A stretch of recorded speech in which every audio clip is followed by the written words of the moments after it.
She told me she was allergic to shellfish the day we met. Claimed even the smell of shrimp could send her into shock. I believed her. For years, I avoided seafood restaurants, tossed out perfectly good takeout if it even looked like it had touched a clam. Fast forward to 3 weeks ago, and I catch her laughing over a platter of oysters at some upscale food event on an Instagram story, posted by someone else. She didn't see the camera. She was too busy leaning over the table, whispering into a man's ear, her pearl earring brushing against his neck like it belonged there. That was the first crack in the mirror. Her face in that video wasn't the face I saw at home. At home, she was cold toast and tighter-lipped than a banker during tax season. At home, she barely touched her food and barely looked at me. But on that screen, she looked alive, radiant, electric, drunk on something far stronger than wine. That man, I'd find out later, wasn't just a fling. He was a food critic. The kind that got paid to eat and lie. Fitting. But let me rewind. A month before that video, I started noticing things. Strange little inconsistencies. Like how she suddenly became interested in cuisine she used to mock. How she started carrying 2 phones. How her passwords changed without explanation. The late nights editing menus for a pop-up dinner that never had a location. The cash withdrawals that didn't show on any joint statement. And her sudden obsession with designer cookware. Bought with my money, by the way. She told me it was for her passion project. Said she was finally rediscovering herself. Funny how rediscovering herself involved lingerie receipts and hotel keys I never saw in person. The day everything truly began to unravel, I was supposed to be out of town. A conference. But it got canceled last minute due to a power outage at the venue. I didn't tell her. Something in me. It wasn't suspicion. Not yet. More like a twitch in my spine. Told me to stay quiet. To watch. I parked around the corner from our condo and waited. Hours passed. I watched our windows light up, dim down, flicker again. At exactly 7:14 p.m., a silver car pulled up. A man stepped out, tall, confident, carrying a bottle of wine and a smugness I could feel from across the street. He didn't knock. He used a key. A key. I didn't go in. Not yet. Instead, I waited. I waited until morning. He left just before dawn. Same bottle in hand, nearly empty now. He wore one of my jackets, the kind you don't just grab by mistake. I walked into the condo 10 minutes later. She was in the kitchen, pretending to whisk something. Flour on her cheek. Jazz playing low in the background, like she'd spent the night baking bread instead of lies. I asked her how the night was. "Oh, quiet," she said. "Caught up on some reading." I nodded. Went to the bedroom. The bed wasn't slept in. Sheets smooth. Except for one thing. A crumpled napkin under her pillow. Scribbled in handwriting that wasn't mine were the words. "Next time, make the risotto creamier. Yours are." The next part is where it really starts to burn. Say when I didn't sleep that night. I didn't rage or cry or break plates like you see in movies. I sat in my car, just parked outside a bakery 2 blocks away, staring at that napkin. That tiny square of cotton had more weight than anything she'd ever written to me. She used to write me notes too, back when we thought we were invincible. Hers were messy and sweet, about what we'd cook together, places we'd visit, stupid things like, "Don't forget to buy lemons." But this note wasn't for me. It was a review, critique, correction. I searched the letter for some code, something innocent the first could twist it into. But there was nothing, just confirmation. She made risotto for him. Creamy risotto. The same recipe I taught her the first month we moved in together. The one dish I made when we had nothing, no money, just dreams and cheap wine. She made our dish for him. I didn't go home the next night either. I went to a friend's place, told him just enough to get silence and a place to crash. I needed quiet, not advice. I needed to think. And I did, until morning came and I knew what I had to do. I went to her laptop. You see, she thought she was clever, with her locked phones and cash-only expenses. But she was arrogant, too. She didn't clear her drafts, didn't sign out of her cloud account. And just like that, I found them emails to our dozens, maybe more. I didn't read them all. I didn't have to, but one stopped me cold. If he ever finds out, I'll spin it. You know how gullible he is. He still thinks I hate oysters. Honestly, I could write a cookbook with all the lies I've fed him over the years. That was the moment the floor didn't just crack. It gave out completely. She was living a double life. Not just an affair. Not just a betrayal. Production. She crafted an entire alternate persona behind my back. A sophisticated culinary influencer, dining with critics, pretending she built it all herself. She even stole money from our joint savings to fund it, hidden under made-up vendor names and fake invoices for event catering. She didn't just lie to me. She used me, cashed in my love like a loan she never intended to repay. And the worst part? She wasn't even trying to hide it anymore. She thought I'd never look. Thought I'd stay in my safe little corner. Too dumb and too loyal to ever connect the dots. And maybe I would have if not for that napkin. But I'm not the same man who made her risotto and bought her cookbooks. Something flipped. She wanted a critic? She was about to get reviewed. Not with fists, not with screaming, but with something she never saw coming. Revenge plated cold, garnished with irony, and served in the most public way imaginable. That's when the cookbook idea was born. Next part, when you're ready. I spent the next 3 days assembling my ingredients. Not for a dish, but for a reckoning. I went through every drawer, every cupboard, every email, every damn journal entry she ever scribbled half-heartedly after meditation. I found love letters. Not to me, to him. Descriptions of meals they shared. Textures she wanted to perfect for his palate. Little confessions like, I only moan like that when it's risotto, that made me want to put my fist through drywall. Instead, I printed them. Every single one. I didn't just want to confront her. I wanted to unmask her in the exact world she thought she could dominate, her food fantasy land. This wasn't just about cheating anymore. It was about a woman who built a brand on lies, stolen stories, and someone else's money. She called it curated cuisine. I called it fraud with garnish. So, I turned her letters into recipes. Literally. Each chapter of the cookbook started with a quote from her notes to him. I anonymized nothing. I paired them with the meals she mentioned. The risotto, the stuffed zucchini, the infamous oysters. But I didn't just list the recipes. I told the story of how she served a seat on every plate. I wove the truth through every instruction. I named the chapters things like infidelity a la carte, stolen seasonings, and the garnish of guilt. The final recipe? Her own perfect dessert. A lavender creme brulee she claimed was our tradition, which I later discovered she made for him the first night they met. I called that chapter the last sweet lie. The cookbook wasn't subtle. It wasn't pretty, but it was honest, raw, and terrifyingly compelling. I sent the draft to a friend who worked in publishing half as a joke. He called me 3 hours later, stunned. Said it was the most dangerously emotional culinary narrative he'd ever read. 2 weeks later, I had a contract. Not just a self-published print run, a launch. That was the first time I smiled in weeks. I didn't tell her. Of course not. I let her keep pretending. Let her host her little pop-ups. Let her think she was rising. Meanwhile, I was prepping a different kind of dish. One no Michelin star could touch. Then came the invitation. I sent it under the guise of a new anonymous food publisher. Said we were honoring bold new voices in culinary storytelling. She took the bait instantly. Posted about it on her socials. Told her followers it was a huge career moment. Bought a new dress, new shoes, took his car to the venue. And just like that, she walked right into the trap. The next part is the night everything changed. When she realized I wasn't just the husband she left behind. I was the narrator of her downfall. Say the word, and I'll give you part 4. The night of the launch, the sky cracked open like it knew what was about to happen. It didn't rain, no, it threatened to. Like the atmosphere was holding its breath, waiting for a different kind of storm. The event was set in a renovated distillery-turned-gallery. All concrete and chandeliers and long shadows. Every detail had been designed with one goal: exposure. Guests started arriving around 6. Industry people, chefs, influencers, publishers, journalists. All lured in by the teaser campaign we ran.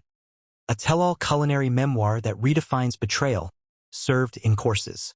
The title? The dish served twice. At 6:43, she arrived. She walked in wearing a white silk wrap dress, hair slicked back, red lips. Her smile was weaponized. Aimed at the cameras, the critics, everyone but me. She didn't recognize me at first. I was standing behind a podium, half lit, dressed in black, the book displayed beside me like an artifact. Her eyes scanned the room, searching for the so-called mystery author. She didn't see me, but I saw her. She worked the crowd like she was born to deceive. Laughed too loudly, kissed cheeks, touched arms. It was performance, every gesture calculated. I watched her glide past tables set with canapés made from her recipes, each one paired with an excerpt printed on the napkins. She didn't read them. Not yet. The room dimmed at 7:05. The launch began. I stepped into the spotlight, microphone in hand. The moment my voice echoed through the space, her head snapped toward me. She froze mid-sip of a wine she used to call cheap. Her smile flickered, then died. "I want to thank you all for coming tonight," I began. "This book is more than recipes. It's a narrative, a journey, a revelation. It's about love. How it burns, how it boils, and how it spoils." There was a beat of confusion, a murmur. I continued. "You'll find dishes you recognize, maybe even stories that feel too vivid to be fiction. That's because they're not. Every line in this book is true. Every word was taken from letters, emails, receipts, written by a woman who claimed to love me, while living a life I wasn't even a guest star in." The crowd was silent now.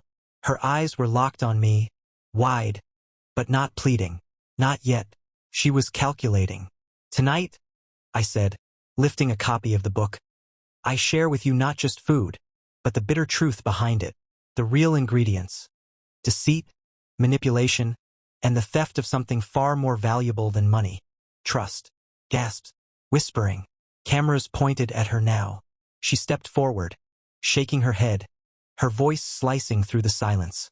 "This is insane. He's lying. This is some twisted." I held up a page. Page 72. "I only moan like that when it's risotto." Typed, word for word. Attributed. The silence devoured her protest. She tried again, louder this time. "You think this proves something? That this circus means anything?" But it was too late. A woman from a food blog had already posted a photo of the napkin. A journalist whispered into his recorder. Her followers, the same ones she had fed polished lies to for years, started tagging her name beside the words, "Infidelity Cookbook." And then she snapped. She stormed toward me, eyes blazing, trying to yank the mic from my hand. "You think this makes you a hero?" she hissed. "You think this hurts me?" I leaned in, calm, quiet. "No, this doesn't hurt you. Truth does." And then the projector behind us lit up, revealing the final quote from the book, displayed 10 feet tall on the wall. "He still thinks I hate oysters. Honestly, I could write a cookbook with all the lies I've fed him." It was over. She stood there, caught between flashbulbs and whispers, her empire collapsing under its own vanity. The mask didn't just slip, it shattered. The storm had arrived, and I hadn't even served dessert yet. Ready for part 5. She didn't leave immediately.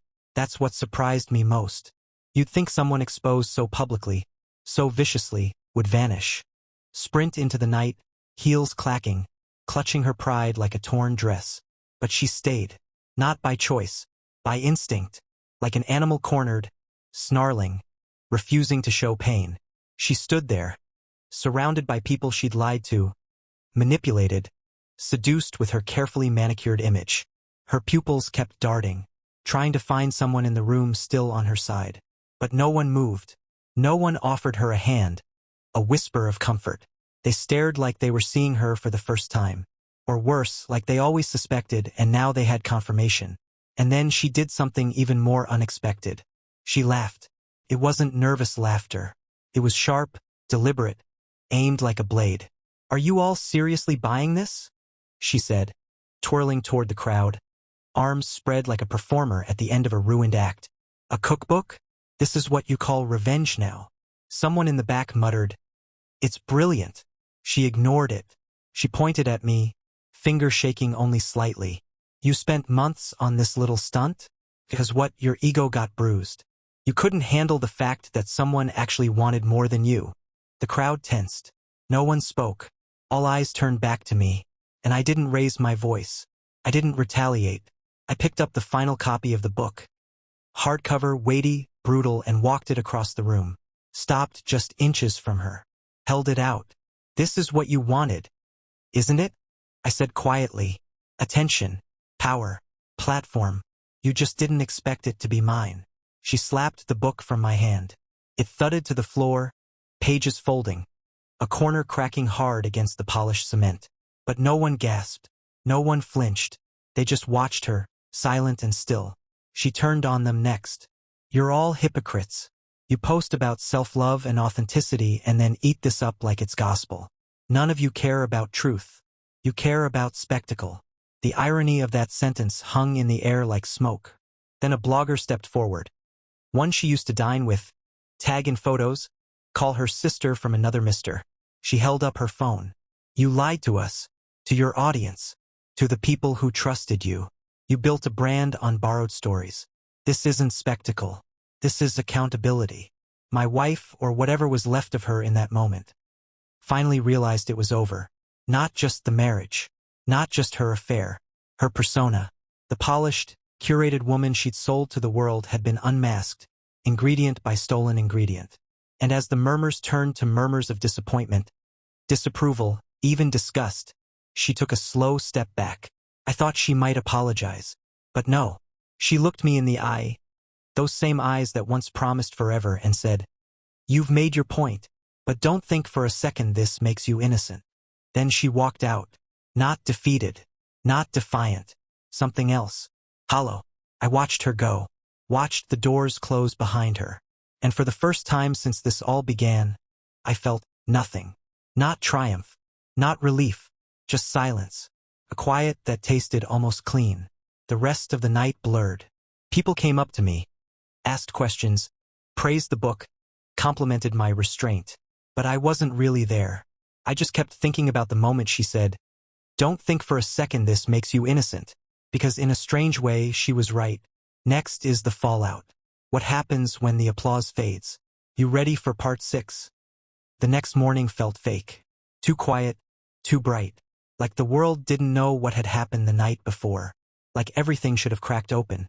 But here it was. Sunlight slanting through blinds, a cup of untouched coffee cooling on the table, and the press already calling the dish served twice the most audacious culinary memoir of the year. I didn't answer my phone. Not the publishers. Not the blogs. Not the friends who suddenly wanted to check in. I didn't want congratulations.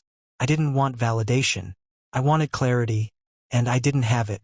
Instead, I opened the email she sent me that morning at 4:17 a.m. No subject. No greeting. You really think you're the victim in all this? That you were perfect? You weren't. You were boring. Predictable.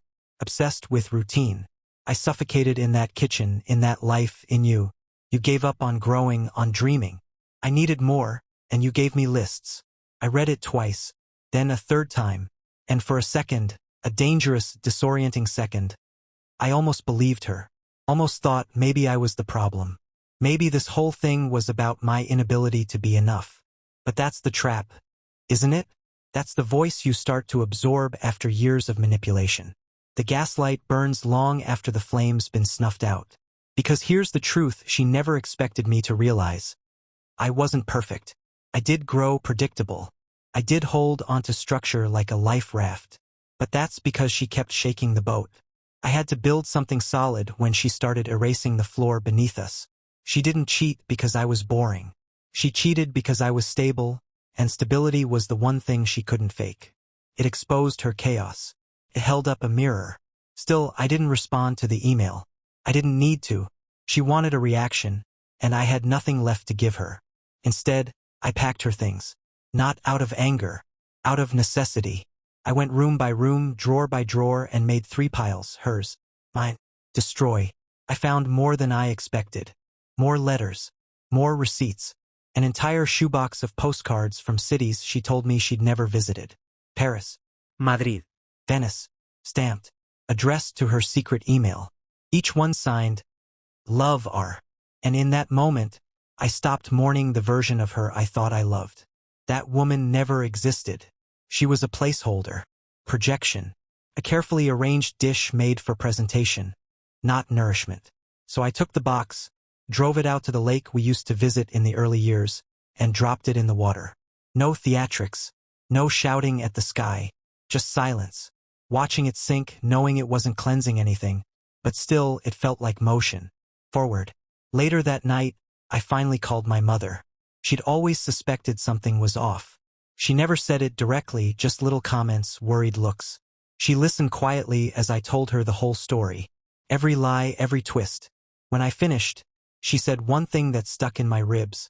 You don't need to keep proving to anyone that you were good. People who love you don't require evidence. That hit harder than anything she ever said before. Because for the first time, I realized I'd spent the entire marriage trying to earn love I was never going to receive. I treated her like a mystery I had to solve, a wound I had to heal. But she didn't want healing. She wanted attention, a spotlight, and when I stopped providing it, she found someone who did. Part 6 ended with that truth settling in my chest like a stone. But next comes the twist she never saw coming. Let me know when to drop part 7.2 days after the launch. The cookbook hit bestseller lists. Not just in the memoir category, across the board. People weren't just reading it. They were dissecting it. Foodies called it genre-defying. Critics called it a masterpiece of culinary revenge. And exes across the internet started quoting it like scripture. The press wanted interviews. Podcasts flooded my inbox. Bookstores requested signings. But that wasn't the twist. The twist was her response. Because she didn't go into hiding. She went public. For days post-launch, she uploaded a 47-minute video to her social media. Title, My Truth. The thumbnail was her sitting in front of a minimalist backdrop. No makeup, a glass of water by her elbow. That same hollow expression from the gallery frozen across her face like a mask she hadn't figured out how to take off. I watched the whole thing. She started with tears. Manufactured. Strategically timed. Said she was shocked by the book. Said she was blindsided by the event. Said she never meant to hurt anyone, but had been living in a toxic cycle of emotional suppression in our marriage. Her words, not mine.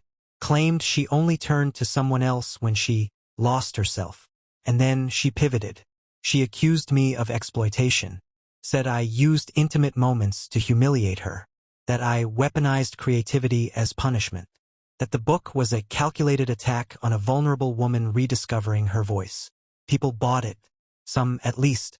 Her followers, loyal, deluded, flooded the comments with support. Called me abusive, controlling.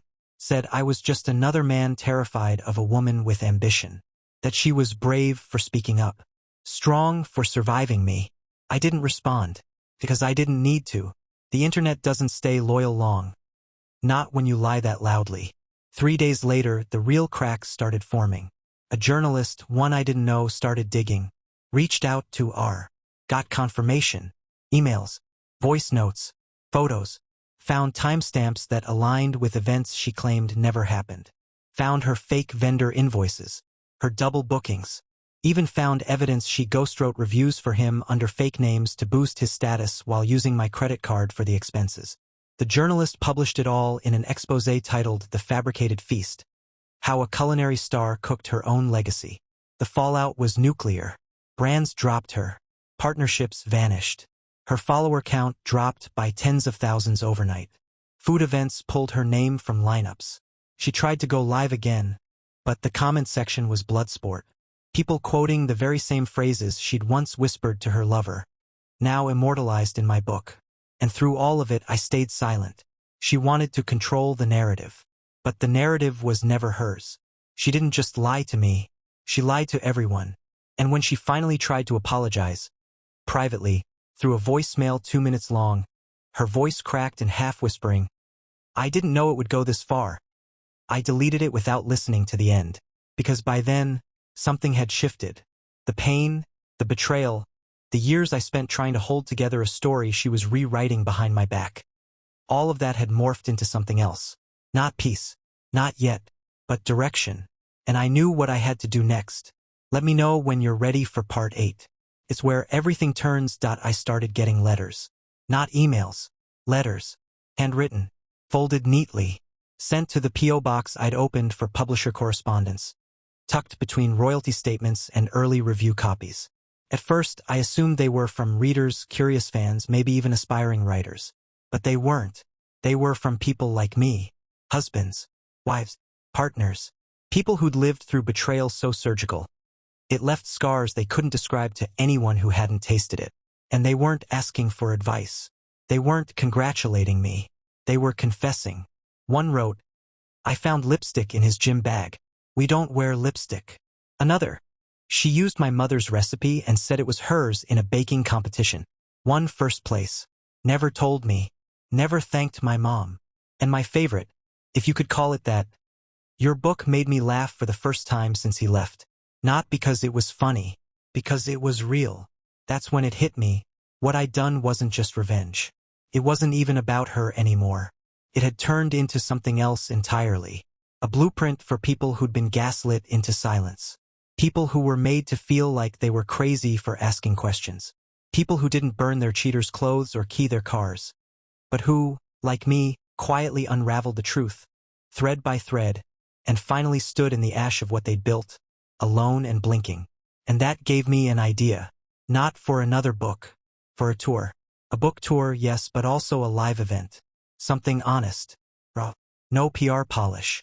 No catering. No stage tears. Just storytelling. Readings.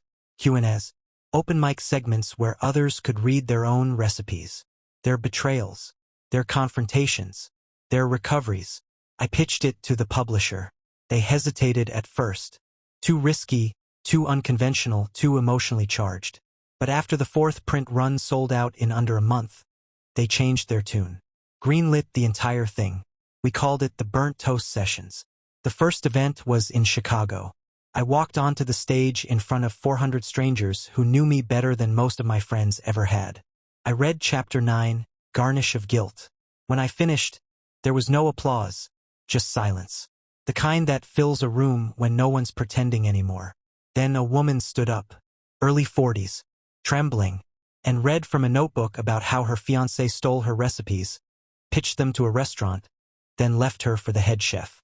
Her voice broke halfway through, but no one looked away. No one laughed. No one flinched. And when she sat down, someone else stood up. Then another. And another. By the end of the night, there was a line around the block.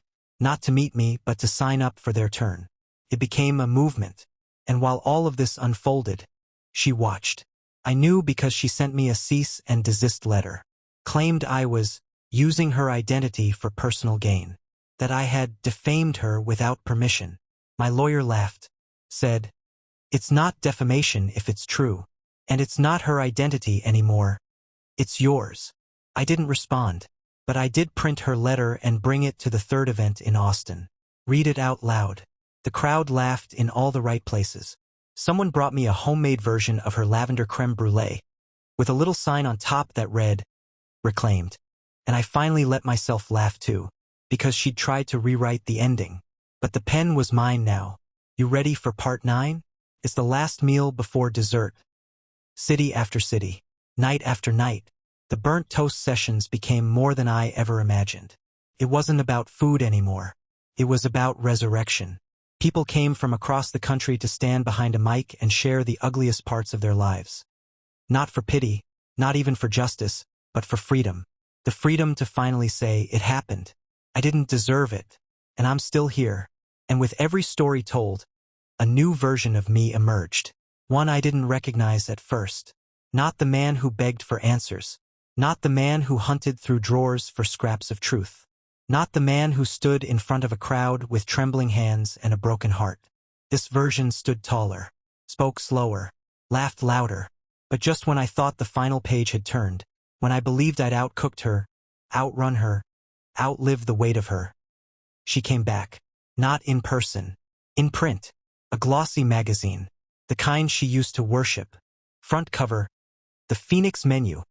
How one woman is rebuilding after public ruin. Inside was a full spread. Photos of her in a sunlit kitchen she absolutely did not own. With captions like, "Fresh Start," and "Finding Authenticity After Being Silenced." She told them a different story.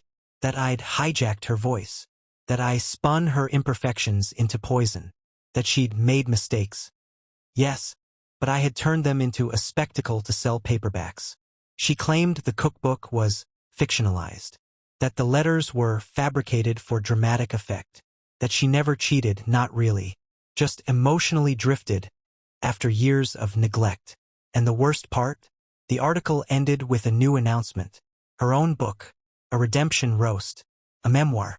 She was writing her version. That familiar heat returned, not rage, not jealousy. Focus. Sharp and immediate. The kind that makes you sit still, stare at the wall, and know exactly what needs to happen next. This wasn't about revenge anymore. This was about truth. She could dress it up in poetic lies and sepia-toned photos, but I had something she never would. Receipts. Literal. Emotional. Verifiable. She thought if she rebranded fast enough, if she changed the narrative, she could outrun consequence.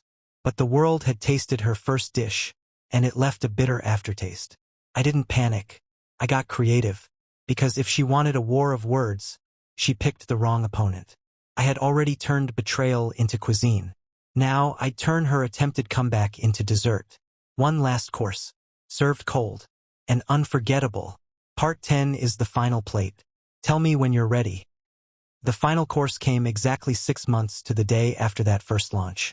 I didn't plan it that way. Life did. Her book dropped the same week we kicked off the Burnt Toast Sessions finale in New York. She'd been teasing it for weeks. Soft focus trailers, tearful voiceovers, curated shots of her scribbling at sunrise like she was birthing some sacred truth. She called it a redemption roast, as if branding herself with shame made her a martyr. And for a while she fooled them again. Reviews called it brave, tender, deeply personal. Talk shows invited her on. People praised her vulnerability, her journey back to herself. She sat there in oversized sweaters and whispered about pain, redemption, and owning your narrative. It was a performance, yes, but she'd learned how to cry on cue this time. But redemption doesn't stick when it's built on someone else's bones. I waited.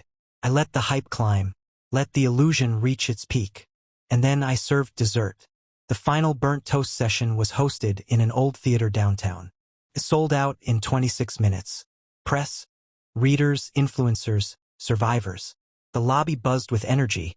But inside, the air was different. Focused. Final.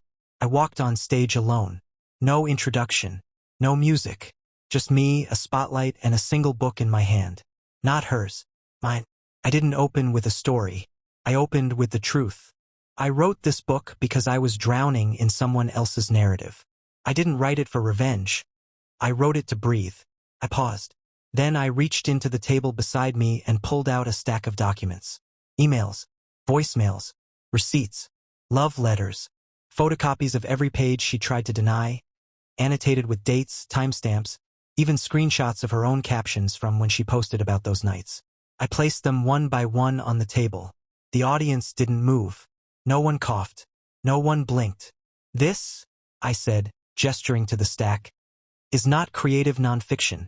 It's just nonfiction. And then I pulled out something else. A second cookbook. This one wasn't for sale. It was titled The Final Dish. Only 30 copies existed. One for every city that hosted our sessions. I opened it and read the last recipe aloud. It was called Closure. Simple ingredients. Brutal instructions. Served alone. As I read, the projection screen behind me lit up with her quotes, the ones she tried to repurpose in her book. Side by side with the originals. Word for word plagiarism. A theft of confession dressed up as healing. The room exploded. Not with applause. With release. Because they weren't just watching my story end. They were watching hers unravel. By the next morning, her book was pulled from major retailers, pending investigation. Interview slots were canceled. PR firms dropped her.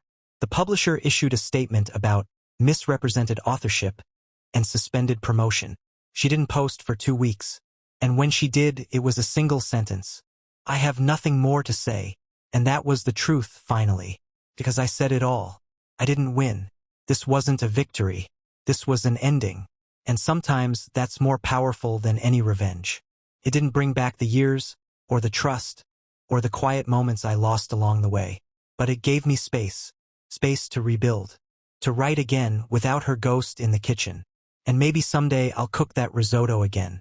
Just for me. Not to remember her, but to remember me. The man who turned betrayal into a book, grief into a recipe, and pain into a movement. And when I do, I'll add one last ingredient. Not salt, not saffron, but silence, the kind that tastes like peace.